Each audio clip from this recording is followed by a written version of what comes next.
ब्रह्ममुरारिशूलाक्षितलिङ्गं निर्मलभासितशोभितलिङ्गं जन्मजदुःखविनाशकलिङ्गं तत्प्रणमामि सदा शिवलिङ्गं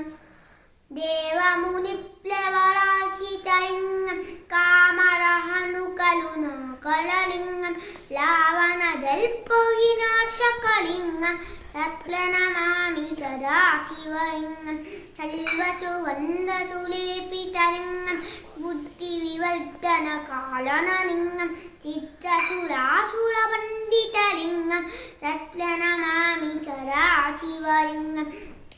कनकमहामणिभूषितलिङ्गं पणिपटिवेक्षितशोभितलिङ्गं दक्षसुरगियविनाशकलिङ्गं तत्प्रणमामि सदा शिवलिङ्गं कुङ्कुमचन्दनलेपितलिङ्गं पङ्कजहालुशोभितलिङ्गं सञ्चितपापविनाशकलिङ्गं तत्प्रणमामि सदा शिवलिङ्गं देवननार्चितसेवितलिङ्गं भावैवक्तिविदेवचलिङ्गं दिनकलकोटिप्लवाकललिङ्गं तत्प्रणमामि सदा शिवलिङ्गम्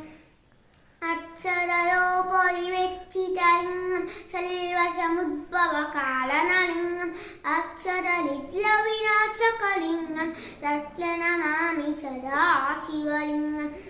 शूलवलपूजितलिङ्गं शूलवलपुष्पशरार्चितलिङ्गं परमात्मकलिङ्गं तत्प्रणमामि सदा शिवलिङ्गं लिङ्गाचकोदं पुण्यं पतेत् शिवसन्निधा शिवलोकम् अवाप्नोति सिंहेन सह मोदते।